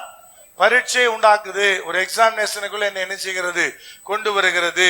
பொறுமையா இருக்கிறோமா இல்லையாங்கிறதே பெரிய பரீட்சை. அதே சந்தர்ப்பத்துல நம்ம பொறுமையா இருக்கிறோம்னா நினைச்சுக்கிட்டே இருப்போம். யாராவது சீண்டுமா தெரியும், ஓஹோ நம்மகிட்ட பொறுமை எல்லாம் கிடையாது. சீண்டி பார்த்தான்னு தெரியும். அது வரைக்கும் அக்கா ரொம்ப நல்லவங்க தான், போய் சொரிஞ்சு பாருங்க, அக்கா எவ்வளவு கொடூரமானாலும் அப்புறம் தான் தெரியும் அப்படிங்கிற மாதிரி இருக்கு இல்லையா? அதனால என்ன பண்றது பிரதர், இது அது ஒரு பெரிய எக்ஸாமினேஷன் தான். அப்ப பல சந்தர்ப்பத்துல என்னை நான் எக்ஸாமின் பண்றதுக்கு, பரீட்சித்து பார்ப்பதற்கு எனக்கு பொறுமை என்பது என்ன செய்கிறது, உபயோகப்படுகிற ஒன்றா இருக்கிறது. அடுத்த வரி பரீட்சை என்ன செய்தான், நம்பிக்கையை உண்டாக்கும். இதெல்லாம் கடந்தாங்க நம்பிக்கை. அப்ப அது வரைக்கும் இருந்த நம்பிக்கை அது மேலோட்டமானது, அது சில நேரத்தில் அச்சு போயிரும். இதெல்லாம் கடந்தும் ஒருவன் நிக்கிறான் பாருங்க, அதுதான் முழுமையான நம்பிக்கை. அதனாலதான் ஆண்டு சொன்னார், சிறையிருப்பில் இருந்தாலும் நீ எப்படி இரு, நீ நம்பிக்கையோடு இரு என்பது தேவனாய் கர்த்தர் நமக்கு உரைத்ததான வாரிக்கையா இருக்குது. அப்ப நம்பிக்கைக்குள்ள, கர்த்தர் மேல வைத்திருக்கிற நம்பிக்கைக்குள்ள இவ்வளவு இருக்குது. நீதிமொழிகள் 14ஆம் அதிகாரத்தினுடைய 26ஆம் வசனம், கர்த்தருக்கு பயப்படுகிறவனுக்கு திட நம்பிக்கை உண்டு, அவன் பிள்ளைகளுக்கும் அடைக்கலம் கிடைக்கும். பிள்ளைகளுக்கு அடைக்கலம் கிடைக்கும் சொல்லல, பிள்ளைகளுக்கும் என்ன கிடைக்கும், அடைக்கலம் கிடைக்கும் அப்படின்னு எழுதப்பட்டிருக்கிறது. அப்படின்னு என்ன அர்த்தம், அவனுக்கும் அடைக்கலம் கிடைக்கும், அவன் பிள்ளைகளுக்கும். அப்ப கர்த்தருக்கு பயப்படுகிற பயத்தோடு இருக்கிறவனுக்கு தான் என்ன உண்டுன்னு கேட்டீங்கன்னா திட நம்பிக்கை உண்டு. தேவனுக்கு பயப்படாதவன், கர்த்தரை குறிச்ச பயம் ஒரு மனுஷனுக்கு இல்லைன்னா அவனும் ஒரு நாள்ல அந்த நம்பிக்கை விசுவாசம் எல்லாம் அச்சு போனவனாய் மாறிடுவான். ஆதி காலத்துல எல்லா பேரண்ட்ஸும் எனக்கு தெரிஞ்சு 90% ரொம்ப ஸ்ட்ரிக்டா இருப்பாங்க. அவங்க அவ்வளவு ஸ்ட்ரிக்டா இருந்து அவ்வளவு தூரம் அடி மிதி அப்படி சொல்லி வளர்த்தாலும் அந்த பேரண்ட்ஸ் மேல அந்த பிள்ளைகளுக்கு அன்பும் குறையில, அவங்க மேல அவ்வளவு அன்பும் பாசமும் மரியாதையும் இருந்துச்சு. இன்னைக்கு இருக்கிற பேரண்ட்ஸ்ல எனக்கு தெரிஞ்சு 75% கடுமையாலாம் இல்லை, ஒரே ஒட்டி உறவாடி தான் அன்பு வள பொழியுறாங்க. ஆனா எந்த பிள்ளைக்கும் பேரண்ட்ஸ் மேல மரியாதையும் இல்லை, ஒரு பயம் இல்லை, ஒரு மரியாதை கிடையாது, ஒரு மண்ணும் கிடையாது. கேட்டா நான் சொல்ல விளங்கிட்டாங்களா? இந்த காலத்துல எனக்கு தெரிஞ்சு 75% கடுமையாலாம் இல்லை, அவங்க ரொம்ப ஜாலியா இருக்கிறாங்க. ஆனா இவன் எவனுக்கும் அவன் மேல ஒரு மரியாதையும் கிடையாது, அவன் மேல ஒரு பயமும் கிடையாது, ஒண்ணுங்க. இது ஏன் சொல்லி கேட்கிறீங்களா? அதான் அதுல இருக்கிற ரகசியம். கர்த்தருக்கு பயப்படுகிறவனுக்கு தான் என்ன நம்பிக்கை உண்டு, திட நம்பிக்கை உண்டு. அப்ப பயம் என்பது பேரண்ட்ஸை குறிச்சு பிள்ளைகளுக்கு அவசியமான ஒன்றுதான். வெறும் அன்பு மட்டும் பிரயோஜனம் இல்லை, பேரண்ட்ஸ் குறிச்சு ஒரு பயமும் பிள்ளைகளுக்கு என்ன செய்யணும், இருக்கணும். வெறும் அன்பு மாத்திரம் பொழிஞ்செல்லாம் ஒரு மண்ணும் செய்ய முடியாது, கொஞ்சம் பயமும் இருக்கணும். அன்பா கொட்டி தான் வளர்த்தம் பிரதர், கடைசியில் செருப்படி வாங்கும் போது தெரியும், அதுவரை தெரியாது. அப்ப பிரதர் சில கடுமையான சில காரியங்கள், கீழ்ப்படிய பண்ணுகிற காரியம், இதெல்லாமே அவசியமான ஒன்றா இருக்குது. இது ரெண்டு ஏன் பிரதர் கம்பேர் பண்றீங்க, அப்பதான் உங்களுக்கு டக்குன்னு புரியும். அப்ப நம்பிக்கை என்பது ஒரே பாசமா இருக்கிற மேல மட்டும் தானே பிரதர் வரணும், இல்ல பயம்தான் என்னச்சு உண்டாக்கும், ஒரு நம்பிக்கையை உண்டாக்கக்கூடிய ஒன்றா இருக்கிறது என்பதை நீங்க மறந்துடக்கூடாது. நம்பிக்கைக்கு அடிப்படையில் இவ்வளவு இருக்குது. கர்த்தரை நம்புங்கள், அப்பொழுது நீங்கள் என்ன செய்வீர்கள், நிலைப்படுவீர்கள். நம்புறதுன்னு நீங்க டக்குனு ஆமாண்டவரே நான் விசுவாசிக்கிற கர்த்தர் இன்னைக்கு எனக்கு வயிற்று வலி சோமாக்குவார், அந்த நம்பிக்கை வச்சு கர்த்தர் பேசல. கர்த்தர் எனக்கு எப்படி ஆண்டவரே நான் ஜோம் பண்ணிட்டு இருக்கிறேன், ஒரு கார் கொடுத்துருவாரு, ஒரு வீட்டை கொடுத்துருவாரு. இது நம்பிக்கை என்பது அதுவே அல்ல. இன்னைக்கு பெரும்பாலும் விசுவாசமா இருந்தா எது மேல விசுவாசமா இருக்கிறோம், நம்பிக்கையா இருந்தா எது மேல நம்பிக்கையா இருக்கிறோம். நான் சொன்ன பாருங்க, இந்த உலக பிரகாரமான ஒன்றுக்கு உதவாதான் நம்பிக்கை நினைச்சுக்கிட்டு இருக்கிறோம். ஆனா கர்த்தர் சொல்றார், இல்ல இல்ல இல்ல, அது அதை கடந்தது, அது ரொம்ப ஆழமானது. ஆதலால் அந்த நம்பிக்கை குறித்து இவ்விதமான உணர்வு கொண்டு நீ கர்த்தரை மேல இப்படி ஒரு நம்பிக்கை உனக்கு இருந்துச்சுன்னா கர்த்தர் சொல்ல நீங்க நிலைப்படுவீர்கள். ரெண்டாவது சொல்லாரு, அதுல சொல்லப்படுது பாருங்க, அவருடைய தீர்க்கதரிசிகளை நம்புங்கள், அப்பொழுது என்ன செய்வீர்கள், சித்தி பெறுவீர்கள். ஆதி காலம் முதல் தேவன் இந்த உலகத்துல தன்னுடைய ஜனங்களை நடத்துவதற்கு அதற்கென்று கர்த்தர் ஏற்படுத்தின தீர்க்கதரிசிகளையும் ஊழியக்காரரை கொண்டுதான் நடத்தினார். இன்னைக்கு வரைக்கும் மாறல. ஏற்கனவே உங்ககிட்ட ஒரு 3-4 மாசம் முன்னாடி பிரசங்கம் பண்ணேன். கொர்நேலியுவை யார் சந்திச்சான், தேவ தூதன் சந்திச்சான். புதிய ஏற்பாட்டுல பாக்குறோம். ஆனா சந்திச்ச தேவ தூதன் நான் என்ன பண்ணேன்னு கேட்டாரு கொர்நேலியு. அதுக்கு பதில் சொன்னா, இந்த ஊருக்கு ஆள் அனுப்பு, அந்த தெருவுல அந்த வீட்டுல பேதுருன்னு ஒருத்தர் இருப்பான், அவனை கூட்டிட்டு வா, அவனை செய்ய வேண்டியது செய்வான். அவ்வளவு தூரம் வந்து பேசின தேவ தூதன் அதையும் சேர்ந்து சொல்லிட்டு போயிடலாம் இல்லையா? என்னெல்லாம் கொர்நேலியு செய்யணுங்கிறது அவனால சொல்ல முடியாதா? அவன் ஏன் பேதுருவை கூட்டிட்டு வா, அவன் வந்து சொல்லுவான். ஏன் சொல்றான்? ஏன்னா தேவன் இன்னைக்கு உங்களை நடத்தணும்னா அதற்கென்று தேவன் சில போதகர்களை இந்த உலகத்தில் இருக்கிற எல்லா சபையார் நடத்துவதற்கு போதகர்களை தீர்க்கதரிசிகளை அவர் ஏற்படுத்தி வைத்தா நடத்துறார். அதான் அவருடைய அமைப்பு. அப்ப ஆதி காலத்துல பிரதர் அப்படிதான் தேவன் நடத்தினார். அதனால சொன்னார் அவர்களை நம்பு. ஏற்கனவே வந்தாயா, நேற்றே வந்து சொன்னா அவர் தீர்க்கதரிசி, எனக்கும் சேர்த்து சொன்னா. என்ன சொன்னான்னு, நீ ஒன்னும் பயப்படாத, நீ எதிர் திசைக்கு போ, நீ நாளைக்கு புறப்பட்டு போ, இந்த வனாந்தரத்துல சந்திப்ப, யுத்த கர்த்தருடையன்னு சொல்லிட்டு போயிட்டான். அதை நம்பிதான் இப்ப நம்ம என்ன செஞ்சிருக்கிறோம், என்ன பண்ணிருக்கிறோம், புறப்பட்டு இருக்கிறோம். அந்த நம்பிக்கையை வைக்கலன்னா ஒரு நாளும் வாழ்க்கையில் ஆசீர்வாதத்தை பெற முடியாது. அப்ப அந்த நம்பிக்கை அவசியமா பிரதர்? நிச்சயமாக பைபிள் நமக்கு கற்றுக் கொடுக்குது. நம்பிக்கை என்பது அவசியமானது பிரதர். தேசத்தை குறித்து கர்த்தர் பேசினதெல்லாம் நிறைவேறுது. உங்ககிட்ட ஜனவரி 1ஆம் தேதி சொன்ன இதெல்லாம் நிறைவேறிச்சு, யோசிச்சு பாருங்க. தமிழ்நாடு அரசு போட்ட பெண்களுக்கான சட்டம் வரைக்கும் கர்த்தர் நம்மகிட்ட பேசியிருக்காரு 1ஆம் தேதி. எல்லாம் நிறைவேறுது பிரதர், உடனுடனே நிறைவேறுது பிரதர். எனக்கு மாத்திரம் ஏன் நிறைவேறல அப்படின்னா, நீ அதெல்லாம் கர்த்தர் பேசான்னு எடுத்துக்கிற, உனக்கு சொல்றத மட்டும் அண்ணன் பேசான்னு எடுத்துக்கிற. உங்களுக்கு நாங்க ஒரு ஆலோசனை சொன்னா நிலைமை தெரிஞ்சுதான் சொல்லுவோம். அண்ணன் இப்படி சொன்னது எனக்கு வருத்தமா இருக்குது அப்படின்னு நினைச்சிருது, வருத்தப்பட்டுட்டே போன்னு விட்டுற வேண்டியதான். என்ன கேட்டுதான், நீ அப்படியே வருத்தப்பட்டுக்கிட்டே இரு அப்படின்னு என்ன பண்ணிட்டுதான் விட்டுற வேண்டியதான். அண்ணன் சொன்ன இந்த வார்த்தை அண்ணன் எதுக்கு சொன்னாரு உனக்கு? என்னங்க, அண்ணனுக்கு தெரியுங்க, அதனால சொன்னாருங்க. மருத்துவ படிக்கணும்னா ஒரு வருஷத்துக்கு 35 லட்சம் ரூபாய் காசு செலவாகணும், அண்ணனுக்கு தெரியும். எல்லாம் ஒரு மாதிரியா பாக்குறீங்க, அண்ணனுக்கு தெரியும். இல்ல நீ மெரிட்ல பாஸ் பண்ணி சிஎம்சிலயும் எங்கேயே போய் படிச்சா சில 1000 செலவாகும், 1 லட்சம் 2 லட்சம் முடிச்சிடலாம். மற்றபடி நீ நீட்டு பாஸ் பண்ணிருந்தாலும் மெடிக்கல் செலவு எவ்வளவு வரும் எனக்கு தெரியும், 35 லட்சம் ரூபாய் அல்லது 40 லட்சம் ரூபாய் வருஷத்துக்கு வரும். எப்படி கட்டுவாரு? எனக்கு அந்த வார்த்தை தான் உள்ளத்தையே குத்திருச்சு. என்ன பதில் சொல்றது? உன்னை பத்தி எனக்கு தெரியா, தெரிஞ்சுதான் சொல்றேன், தெரிஞ்சுதான் சொல்றேன். அப்ப எப்ப அந்த வார்த்தை வருது, கொஞ்சம் கர்த்தர் அப்படி ஆசீர்வதிச்சிட்டாருன்னா அந்த மாதிரி வார்த்தை எல்லாம் வரும். தேவன் எதற்கு பிரதர் அவங்கள நம்புங்கன்னு சொல்றாரு அப்படின்னா, ஐயா ஒண்ணு உன்னை பத்தி தெரியும், 2 அவர்கள் தேவனோடு கூட ஐக்கியப்பட்டிருக்கிறாங்க, சில காரியத்துல உணர்த்தப்படுவாங்க, இதை செய்யி இதை செய்யாதுன்னு சொல்லுவாங்க. அப்புறம் என்ன பண்றது பிரதர்? இந்த மாதிரி பிரச்சனை தான் நிறைய ஊழியக்காரர் பார்த்தீங்கன்னா அப்படி கம்பெனி போயிருது. இப்போ புதுசாக வீடு கட்ட போறோம், நம்ம சொல்லுவானே, இந்த மாதிரி ஒரு சகோதரிட்ட சொன்னேன், ஐயா இந்த மாதிரி லோன் வாங்க போறேன், மேலே வீடு கட்டி வாடகை கூட போறேன்னாரு. அப்போ எவ்வளோ லோனு, மேலே வீடு கட்டுறதுக்கு எவ்வளோ செலவாகும், அந்த லோனோட இஎம்ஐ எவ்வளவு, அந்த அதுக்குள்ள வட்டி மட்டும் எவ்வளவு, நீ மேலே எக்ஸ்ட்ரா செலவு பண்ற வட்டி மட்டும் எவ்வளவு, நீ வாடகை கூட்ட எவ்வளவு வாடகை கிடைக்கும், அப்ப நீ கட்டுற வட்டியில பாய் தான் வாடகை கிடைக்கும், இந்த வேலையை செய்யாத அப்படின்னு சொல்றோம். நீங்களேன் சொல்றோம், யாரு கேட்டாலும் கணக்கு போட்டு சொல்லுவோம். அப்ப பிரதர் அண்ணே இது எவ்வளவு வரண்ணே அப்படின்னு சொல்லி கொண்டு வந்தாங்கன்னா, அப்ப தோராயமா இவ்வளவு வரும் அப்படின்னு நம்ம ஒரு கணக்கு போட்டு சொல்றோம்னா, அதுல இருந்து ஒரு 1 லட்ச ரூபா பிளஸ்ஸா இருக்கும், 1 லட்ச ரூபா மைனஸா இருக்கும். கர்த்தர் கிருபையில அதை கரெக்டா கணக்கு போடுவோம். போட்டு இப்படி இப்படி இது இவ்வளவு வரும் அப்படி சொன்னா சரிபுதான் கேட்பாங்க. அப்புறம் ஒரு 2-3 வருஷம் கழிச்சு கடன் கடன்லாம் அடிச்சு செட்டில் ஆன பேரு சொல்லுவாங்க, அன்னைக்கு அந்த ஆளுக்கு எடுத்தான், இல்லைன்னா நான் என்ன பண்ணிருப்பேன், இதுல இருந்து பெரிய பில்லரா போட்டு எல்ஐசி மாடி உயரத்துக்கு இங்கிருந்து கட்டியிருப்பேன், அங்கிருந்து எல்ஐசில இருந்து பார்த்தா என் பில்டிங் என்ன செய்யும் தெரியும், இங்கிருந்து பார்த்தா எல்ஐசி தெரியும், கெடுத்தது யாரு?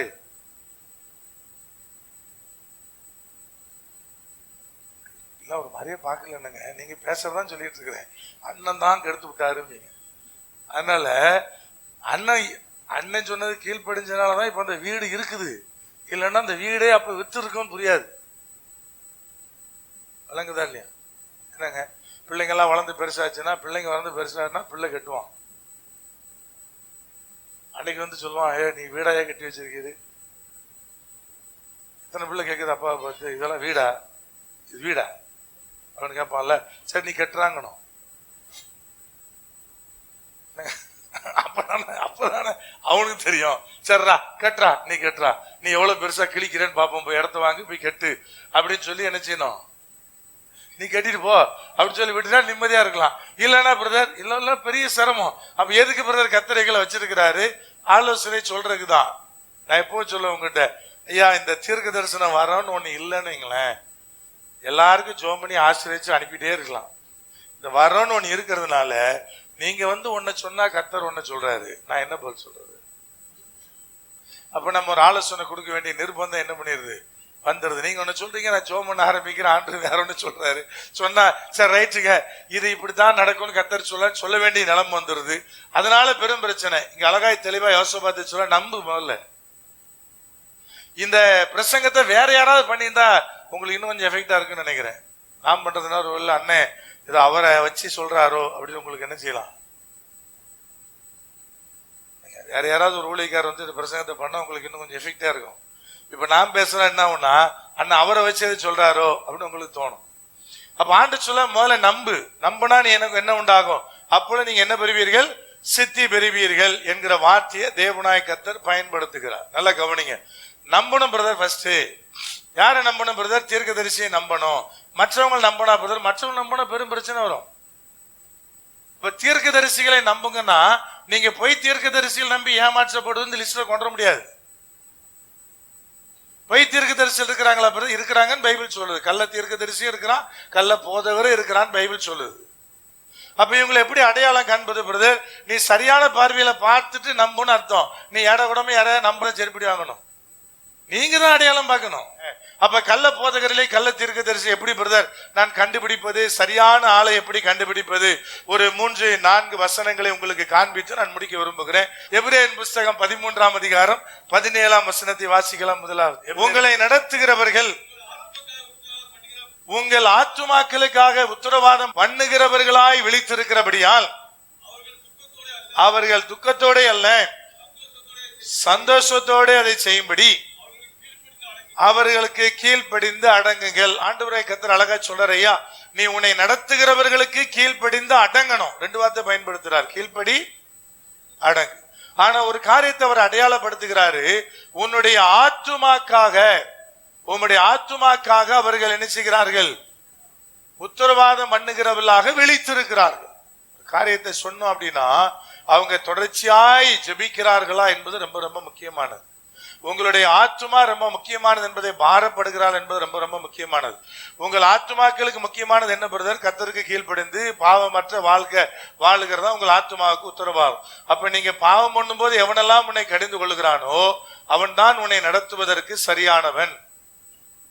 நல்ல நண்பன் யாரு பிரதர்? நான் செய்யற தப்புக்கெல்லாம் கூட இருக்கிறவனா, அல்லது நான் செய்வது தவறு என்பதை நமக்கு சுட்டி காட்டு போவனா? எத்தனை பழமொழி இருக்கு இல்லையா? என்னங்க பொதுவா நண்பனை யார வச்சிருப்போம்? நான் சொல்றது எதையும் அவன் வெட்டுனாலும் உண்மையை தரக்கூடாது, வாயே தரக்கூடாது. அவன் தான் எனக்கு பெஸ்ட் ஃப்ரெண்ட். ஏன்னா நான் செய்யற எந்த தப்பையும் என்ன செய்ய மாட்டான், வெளியே சொல்லவே மாட்டான்.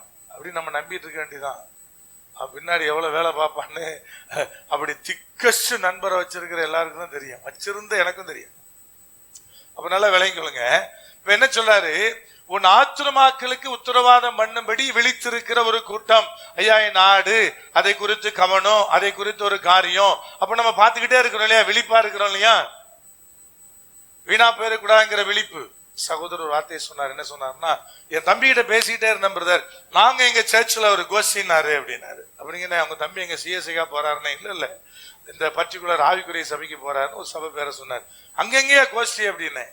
என்ன கோஷ்டி அப்படின்னு உடனே அவர் சொன்னாரு, இல்ல பாஸ்டருக்கு விரோதமா பேசுற கோஷ்டின்னு அவன் சொன்னான். நான் கேட்டேன், என்னடா கோஷ்டின்னு? பாஸ்டருக்கு விரோதமா பேசுற கோஷ்டின்னா அப்படின்னு. அந்த ஆத்துமாவை குறித்து எனக்கு ஒரு விழிப்பு இருந்தா மட்டும்தான் நான் யாரா இருப்பேன், நடத்துகிறவனா இருப்பேன். உங்க பிள்ளை இருக்கு, எங்க போறீங்க கவனிக்கிறீங்களா இல்லையா? எங்க வேணா போ, எப்படி வேணா வா, நைட்டு வருவியா வரமாட்டியா, இன்னைக்கு வரமாட்டியா, சரி நாளைக்கு வந்துரு அப்படியா? நீங்க என்ன பண்றீங்க, கவனிக்கிறீங்களா இல்லையா? இன்னைக்கு வரணும்னு நினைக்கிறீங்களா இல்லையா? இத்தனை மணிக்குள்ள வீட்டுக்குள்ள வரணும் ஸ்ட்ரிக்டா சொல்றீங்களா இல்லையா? இதுக்கு லேட்டானா திட்டுறீங்களா இல்லையா? திட்டினா தானே கரெக்டானா நீங்க நடுத்தரவங்களா இருக்கிறீங்க. லோத்துடைய மனைவி எதையும் கண்டுக்கல. லோத்து சொன்னாரு, அவன் வந்து வெளியே நிக்கிறவன் கேட்டான், ஐயா உள்ள நிக்க 2 புருஷனையும் அனுப்புனா. ஏன்னா அங்க இருக்கிறவன் எல்லாமே அந்த ஓரினை சேர்க்கை பாவத்தில் இருந்த ஜனம், சோதம் குமாரால. இவர் சொன்னாரு, இன்னும் கல்யாணமே பண்ணாத 2 வாலிப பிள்ளைகள் வச்சிருக்கிறேன், 2 பிள்ளைகளையும் வெளியே அனுப்புறேன்னாரு. யாரு? லோத்து. அவன் வேண்டாம், எனக்கு அந்த புருஷன் தான் வேணும்னா வெளியே நின்று. அப்ப மனைவின்னு ஒருத்தி இருந்தா கொஞ்சம் நாண்டுகிட்டு நின்று இருக்கணும் இல்லையா? என்ன தைரியத்துல பிள்ளைகள் அனுப்புறேன்னு சொன்னேன்னு கேட்கணும் இல்லையா? கேட்டதானே கரெக்டான மனைவி. என்னங்க ஏன் உப்பு தூணாலா பிரதர்? அவளுக்கு எதை குறிச்சும் அக்கறை இல்லை.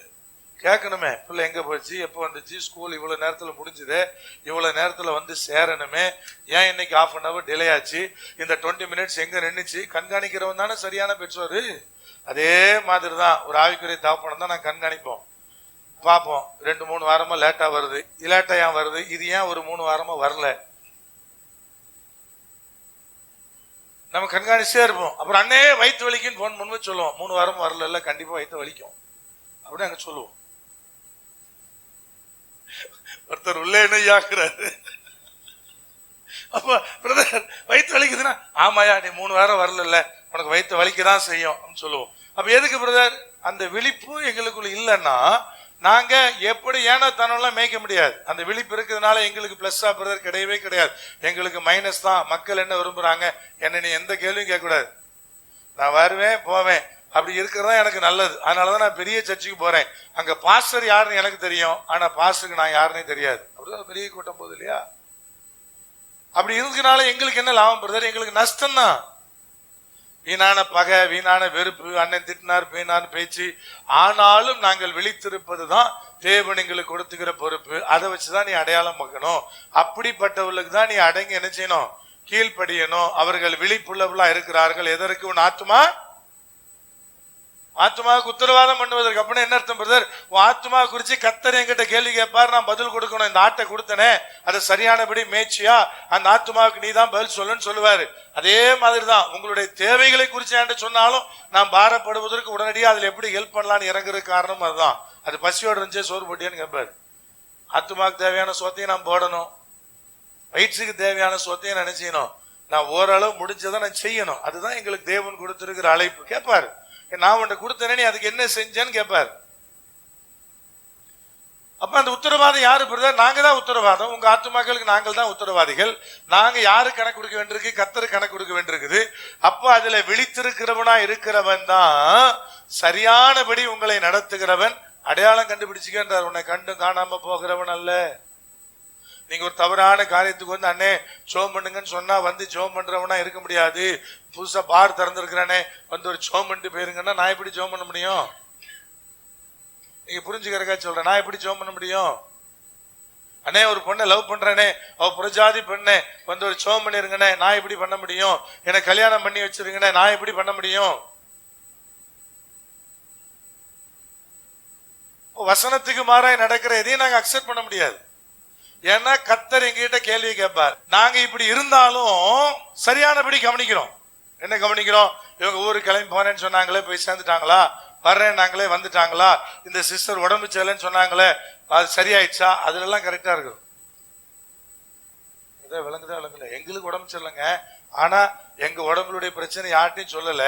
ஆனா போன் பண்ணி கேட்கிறோம், இது சரியாயிடுச்சா, அது சரியாயிடுச்சா, இப்படி ஆயிடுச்சா சிஸ்டர், என்ன ஆச்சு பிரதர், எப்படி ஆயிடுச்சு? இங்க இருந்து லண்டன்ல இருக்கிற ஒரு சிஸ்டர் கூட கேட்கிறோம், அவங்க நம்முடைய பார்ட்னர். பிரதருக்கு என்னாச்சு பிரதர், சிஸ்டர் அதுக்கு என்ன ரிசல்ட் வந்துச்சு? ஏன்னா எங்களுக்கு கொடுத்த பொறுப்பை நாங்க சரியானபடி நடப்பிக்கிறோம். அப்ப தேவன் அழகா சொல்றாரு, சரியா புரிஞ்சுக்கன்றாரு. ஒரே டார்ச்சரா இருக்கு பிரதர், ஒரு நாள் சர்ச்சுக்கு போல போனை போட்டு திட்டுறாரு. திட்டினாதான் நீ சரியா நடத்தப்படுறன்னு அர்த்தம். நல்லா விளங்கி கொள்ளுங்க. இது புரியலன்னா உங்களுக்கு எதையும் நாங்க எங்களால புரிய வைக்கவே முடியாது. அப்ப எப்படி கண்டுபிடிப்பது பிரதர்? இந்த பாரம் இருக்கிறவன் மாத்திரமே உங்களை சரியாய் நடத்துகிற லிஸ்ட்ல வருவாங்க. அப்புறம் ஆதியாகமம் 27, அந்த மனுஷனுடைய மனைவியை அவரிடத்திற்கு அனுப்பிவிடு, அவன் ஒரு தீர்க்கதரிசி. ஆபிரகாமை பார்த்து சொல்லுகிறார், அவன் ஒரு தீர்க்கதரிசி, நீ பிழைக்கும்படிக்கு அவன் உனக்காக என்ன செய்வான்? வேண்டுதல் செய்வான். நல்லா கவனிங்க, உங்களுக்காக யார் ஜெபிக்கிறாங்களோ அவர்கள் தான் உண்மையான தீர்க்கதரிசியா இருக்க முடியும். இவங்க ஜெபிப்பாங்க அப்படின்னு உங்களால அந்த நம்பிக்கை. இப்ப நாங்க வீட்டுல ஜெபிக்கிறோம்னா என் மனைவிட்டு சொல்லுவேன், எப்பா விசாரிச்சிட்டியா, என்னாச்சு ஏதாச்சு கேட்டியா, இன்னைக்கு ஜெப குறிப்புல அதை வைக்கணுமே, விசாரிச்சிட்டியா? அவ கரெக்டா விசாரிச்சு என்கிட்ட சொல்லுவா, அது என்னாச்சு, இது என்னாச்சு, அந்த சர்ச்சை நடந்துட்டா, இது என்ன ரிசல்ட் வந்திருக்கு, எல்லாத்தையும் கேட்பான். ஏன் கேட்கிறோம்? உங்களுக்காக செபிக்கிறதுக்காக, வேண்டுதலுக்காக கேட்கிறோம். இது என்னாச்சு அது என்னாச்சு விசாரிச்சுக்கிட்டே இருக்கிற ஒரு காரியத்தை சொன்னீங்கன்னா, சொல்லாமலாம் எங்களுக்கு தெரியாது. ஒரு அம்மா உண்டு, மாசந்தோறும் காணிக்க அனுப்புவாங்க, ஒரு 200 ரூபாய் அனுப்புவாங்க. ஜெப குறிப்புல நிறைய இருக்கும். அதுல அவங்க அப்பா இருந்தாங்க, அப்புறம் அவங்க அப்பா இறந்துட்டு இருக்கிறாங்க, எங்களுக்கு தெரியாது. அப்ப இங்க இருந்து இந்த பிறந்த நாள் திரும்ப நாளுக்கு நீங்க எழுதி கொடுத்துருந்தீங்கன்னா போன் வரும் உங்களுக்கு ஜெபிக்கிறது. அப்படி ஜோம் பண்றதுக்கு அங்க போன் வரும்போது பாத்தீங்க அப்படின்னா அவங்க அப்பா இறந்துட்டு இருக்கிறாரு, எங்களுக்கு தெரியாம பிறந்த நாளுக்கு போன் போயிடுச்சு ஆபீஸ்ல இருந்து. அந்த அம்மா கேட்டாங்க, என்னையா ஊழியக்காரர் உங்க ஆளு, எங்க அப்பா இறந்து போனாங்க, அதை கூட கத்தர் உங்ககிட்ட சொல்லியா? பயங்கர சண்டை. எங்க அப்பா செத்து போன ஆளுக்கு பிறந்த நாளுக்கு போன் போடுறீங்க, அதை கூட கத்தர் அவர்கிட்ட சொல்லியாமா? என்ன ஊழியம் பண்றாரு? அடேப்பா, இப்படிலாம் இருந்தீங்கன்னா நான் ஒன்றும் செய்ய முடியாது, எல்லாம் கேட்கலாம் முடியாது. நல்லா கவனிங்க, சொன்னாதான் எங்களுக்கு தெரியும். கேட்டா அதையும் நீங்க விளங்கிக்கணும். அப்ப உண்மையாய் ஜெபிக்கிறவங்க தான் தீர்க்கதரிசிகளாக அடையாளப்படுத்தப்படுகிறார்கள். 1 கொரிந்தியர் 12:28 தேவனானவர் சபையிலே முதலாவது அப்போஸ்தலரையும், இரண்டாவது தீர்க்கதரிசிகளையும், மூன்றாவது போதகர்களையும், அப்புறம் குணமாக்குற வரம், ஹீலிங், கிஃப்ட்ஸ், அந்நிய பாஷை எல்லாத்தையும் தேவனாய் கர்த்தர் பின்பு வைத்தார் அப்படின்னு ஒரு பெரிய பட்டியல் இருக்கு. அப்ப தேவன் என்ன சொல்ற, சபையினுடைய உருவாக்குதல்ல எவன் பயன்படுகிறானோ அவன் தான் ஐயா அப்போஸ்தலனா இருக்க முடியும், அவன் தான் தீர்க்கதரிசியா இருக்க முடியும். ஒரு சபையை உருவாக்குற பணியை தேவனாய் கர்த்தர் அப்போஸ்தலர் கையிலும் தீர்க்கதரிசிகள் கையிலும் கொடுத்தாரு. அது உருவாக்கப்பட்ட பிறகு அங்கே போதகர் ஒருத்தர் வந்து என்ன செய்வார்னா அந்த சபையை கட்டி எழுப்புவார். உருவாக்குற பணி யாருக்கு பிரதர்? அப்போஸ்தலருக்கும் தீர்க்கதரிசிகளுக்கு. அப்ப நீங்க இன்னைக்கு யாரையெல்லாம் அந்த உலகத்துல தன்னைத்தான் தீர்க்கதரிசின்னு சொல்றானோ அவர்கள் மூலமா எத்தனை சபைகள் உருவாக்கப்பட்டிருக்கிறதுன்னு பாத்தீங்கன்னா உங்களுக்கு தெரிஞ்சிடும். உண்மையாகவே தீர்க்கதரிசன அழைப்பு அவர்கள் மேல இருக்குதான். அப்போஸ்தலன் யாரெல்லாம் தன்னை சொல்றானோ அவர்கள் மூலமா எத்தனை சபைகள் உருவாக்கப்பட்டிருக்குன்னு கணக்கு போட்டு பாத்தீங்கன்னா உங்களுக்கு நன்றாகவே தெரிஞ்சிடும் இந்த அப்போஸ்தல அழைப்பு உண்மையாகவே இவர் மேல இருக்குதா இல்லையா. இதெல்லாம் பைபிள் சொல்ற வசனங்கள். அப்ப கர்த்தர் தீர்க்கதரிசிகளை எங்க பயன்படுத்தினார்? சபையை கடந்து பயன்படுத்தினார். சபைக்குள்ளே மாத்திரம் பயன்படுத்தப்பட்டவர்களுக்கு பேர் தீர்க்கதரிசி அல்ல, சபையை கடந்து வெளியிலும் அவர்கள் பயன்படுத்தப்பட்டார்கள். அவர்களை கண்டு உலகமே நடுங்குச்சு, ராஜாக்கள் நடுங்கினாங்க. இவர்கள் எவனை கண்டும் பயப்படாதவர்கள், மரணத்திற்கும் துணிஞ்சவர்களாக தீர்க்கதரிசிகள் இருந்தாங்க. அப்படித்தான் பைபிளுடைய அழைப்பு சொல்லுகிறது. அப்ப நீங்க இன்னைக்கு யாரையெல்லாம் தீர்க்கதரிசி நினைக்கிறீங்களோ, யாரையெல்லாம் அப்போஸ்தலன் நினைக்கிறீங்களோ அவர்களுக்குள்ள இந்த விதமான ஊழியங்கள் இருக்கிறதா என்பதை நீங்க பார்த்தீங்கன்னா உங்களுக்கு புரிஞ்சிடும் இவர்கள் மீது அந்த அழைப்பு இருக்கிறதா இல்லையா என்பதை நீங்கள் புரிந்து கொள்ளலாம். 4வது பாருங்க, வாசிக்கலாம். 1 கொரிந்தியர் 15:19 இம்மைக்காக மாத்திரமல்ல, இம்மைக்காக மாத்திரம் நாம் கிறிஸ்துவின் மேல் நம்பிக்கை உடையவளா இருந்தால் எல்லா மனுஷரை பார்க்கிலும் பரிதபிக்கப்பட்டவளா இருக்க. 2 பேதுருவின் புஸ்தகம் 2ஆம் அதிகாரம் 1 முதல் 3, 2 பேதுரு 2:1 முதல். கள்ள தீர்க்கதரிசிகளும் ஜனங்களுக்குள்ள இருந்தார்கள். என்ன டென்ஸ்? இருந்தார்கள். பாஸ்ட் டென்ஸ், சிறந்த காலம் இருந்தார்கள். ஒரு காலகட்டத்தில் நிறைய கள்ள தீர்க்கதரிசி இருந்தா, அப்படியே உங்களுக்குள்ளும் கள்ள போதகர்கள் இருப்பார்கள். நல்லா கவனிங்க, ஃபியூச்சர்ல நடக்கக்கூடிய காரியத்தை குறித்து பேசுறாரு. எப்படி கள்ள தீர்க்கதரிசி இருந்தானோ அதே போல இருப்பார்கள். அவர்கள் கேட்டுக்கு ஏதுவான வேத புரட்டுகளை தந்திரமாய் நுழைய பண்ணி, இயேசு கிறிஸ்துவ பத்தி தான் பேசுவான். வேற காரியத்தை குறிச்சு பேசினா நீங்க உள்ள சேர்க்க மாட்டீங்க. இயேசு கிறிஸ்துவ குறிச்சு தான் பேசுவான், ஆனா வேறு காரியங்களை தந்திரமா அதுக்குள்ள ஆட் பண்ணுவான். தங்களுக்கு கிரயத்தை கொண்ட ஆண்டவரை மறுதலித்து தங்களுக்கு தீவிரமான அழிவை வருவித்துக் கொள்வார்கள். அவர்களுடைய கெட்ட நடக்கைகளை அநேகர் பின்பற்றுவார்கள். அவருடைய போதனை அல்ல, அவருடைய கெட்ட நடக்கைகளை. அப்படின்னு என்ன அர்த்தம் பிரதர்? அவனை மாதிரியே நிறைய பேர் கள்ள போதகனாக கள்ள தீர்க்கதரிசியாக அவர்களை ஃபாலோ பண்ணி என்ன செய்வான்? எழும்புவான்னு அர்த்தம். வாசிக்க தொடர்ந்து. அவர்கள் நிமித்தம் சத்திய மார்க்கம் தூசிக்கப்படும். இன்னைக்கு நடந்துட்டு இருக்குது. நீங்க ஒவ்வொரு இடத்திலையும் பாத்தீங்கன்னா பேசக்கூடிய வார்த்தைகளை வைத்து அவர்கள் நிமித்தமாக சத்திய மார்க்கம் என்ன செய்யப்படுது? தூசிக்கப்படுது. பொருளாசை உடையவர்களாய் தந்திரமான வார்த்தைகளால் உங்களை தங்களுக்கு ஆதாயமாய் வசப்படுத்தி கொள்ளுவார்கள். அவருடைய அழிவு, அவருடைய முடிவு அது வேற. ஆனா தந்திரமாய் வசப்படுத்துவாங்க. பொருளாசை உடையவர்களாய், இதெல்லாம் அடையாளங்கள். தேவன் சொல்ல கள்ள தீர்க்கதரிசி கள்ள போதகனுடைய அடையாளம். அப்ப பிரதர், பண தேவை குறித்து எவன் ஒருவன் நேரடியா மோசை மாதிரி கேட்கிறானோ அவன் கர்த்தரால் நடத்தப்படுகிற மனுஷனா இருப்பான். கர்த்தர் ஒரு சிஸ்டம் வச்சார், எப்படி பணம் தேவைன்னு கேட்கணும், என்னென்ன பணிக்கு இவ்வளவு பணம் தேவை கேட்கணும். பைபிள் படி கேட்க சொல்லுது நேரடியா. யார் மனப்பூர்வமாய் கொடுக்கிறாரோ அவர் இடத்துல என்ன செய்யணும்? வாங்கணும். வாங்கி முடிச்சுட்டு அந்த தேவை சந்திக்கப்பட்ட பிறகு அந்த தேவை சந்திக்கப்பட்டு விட்டது என்பதை சொல்லணும். சிஸ்டம் பைபிள் சொல்ற காணிக்கை கேட்பனுடைய சிஸ்டம் அதான் மோசே ஃபாலோ பண்ணாரு கர்த்தருடைய வழிநடத்தின்படி. விளங்கிக்கொள்ளுங்க. இந்த பிள்ளைக்கு ஸ்கூலுக்கு ஃபீஸ் கேட்ட தேவை இருக்குது சொல்றோம். தேவை சந்திக்கப்பட்ட உடனே சந்திக்கப்பட்டுச்சுன்னு சொல்றோம்ல. என்னங்க சொல்றோமா இல்லையா? இனி போதும், அதனுடைய தேவை சந்திக்கப்பட்டு விட்டது சொல்றோம். அதுதான் கர்த்தர் விரும்புற. அதுதான் காணிக்கை கேட்பதனுடைய அடையாளம். தந்திரமா வந்து நைசா பேசி அப்படியே நடுவுல அப்படியே வாழைப்பழத்துல ஊசி ஏத்துற மாதிரி சொல்றாங்க இல்லையா? இதே பேதர் தான் சொன்னாரு, இதுல நிறைய பெண்கள் தான் ஏமாறுவாங்கன்னு பின்னாடி சொன்னார். என்னங்க பெண்களே, உங்களை தான் சொல்றாரு, நான் சொல்ல பேதர் சொல்றாரு. அவங்கதான் ஈஸியா ஏமாறுவாங்கன்றார். தந்திரமா பேசுனா ஏமாந்துருவாங்கன்ற.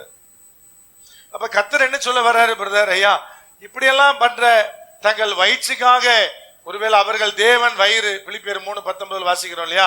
வாசிக்கலாமே, பிலிப்பியர் 3:19-20 வாசிக்கலாம். அவருடைய மகிமை என்னவா? அவருடைய லட்சையே அவருடைய மகிமையா? அவர்கள் பூமிக்கு அடுத்தவைகளை சிந்திக்கிறார்கள். நம்முடைய குடியிருப்போம் பரலோகத்தில் இருக்கிறது. அங்கே இருந்து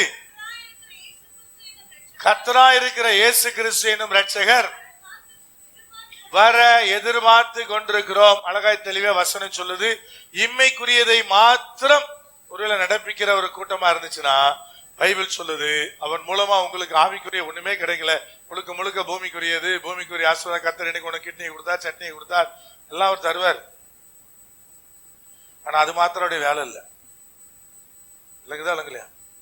அந்த மனுஷன் மூலமா என்ன ஆவிக்குரியதை கற்றுக்கொண்டீங்கன்னு ஒரு கணக்கு இருக்கு இல்லையா? அதை அடிப்படையா வச்சுதான் இம்மைக்குரியது மட்டுமே அவர் பேசுவாரு பிரதர் அப்படின்னா கவனமா இருன்னு ஆண்டு சொல்றாரு. இதெல்லாம் நம்பி போய் ஏமாந்துட்டு பேர் செருப்படி வாங்கிட்டு ஆண்டு என்ன இப்படி ஏமாத்திட்டான்னு சொல்லக்கூடாது. கர்த்தர் அப்படி இப்படி சிலதெல்லாம் அடையாளம் காமிப்பார். நம்ம தான் புத்தியான செஞ்சுக்கணும், இருந்துக்கணும். கர்த்தர் சொல்றாரு, இதெல்லாமே தீர்க்கதரிசிகளுடைய அடையாளங்களாக பைபிள் சொல்லுது. நல்லா கவனிச்சுக்க. மாறுபட்டு இருந்தா விட்டு விலகு.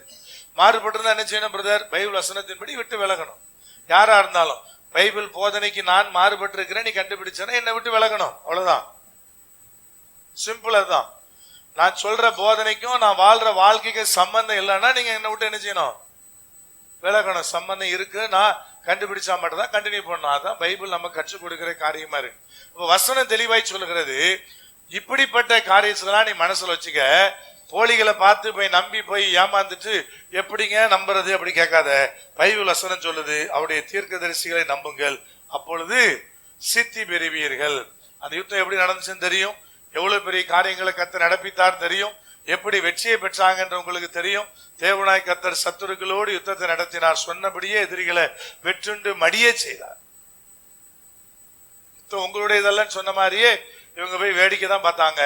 அவர்களே ஒருவரோட என்ன பண்ணாங்க? வெற்றுண்டு மடிஞ்சாங்க. மடிஞ்ச கூட்டத்திலிருந்து ஏராளமான பொருட்களை இவர்கள் கொள்ளையாடி கொண்டு வந்து சேர்த்தார்கள். அப்படிதான் வசனம் சொல்லுது. எல்லாம் கொண்டு வந்து வீட்டெல்லாம் ரொப்பி வச்சுட்டு என்னங்க 3வது நாள் கூடி கர்த்தருக்கு ஸ்தோத்திரம் பண்ணாங்க. 3வது நாள் கூடி கர்த்தருக்கு ஸ்தோத்திரம் பண்ணாங்க. இப்ப நமக்கெல்லாம் பாத்தீங்கன்னா சில நேரம் ஃபிளட் டைம் அதுல எல்லாம் பாத்தீங்கன்னா ஓவரா வந்து கிஃப்ட் குவிஞ்சிடும். சாப்பாடு பொருளை கட்டிட்டு எல்லாம் போயிடுவான். போனவொடனே கேட்பான், என்ன சோறுமா?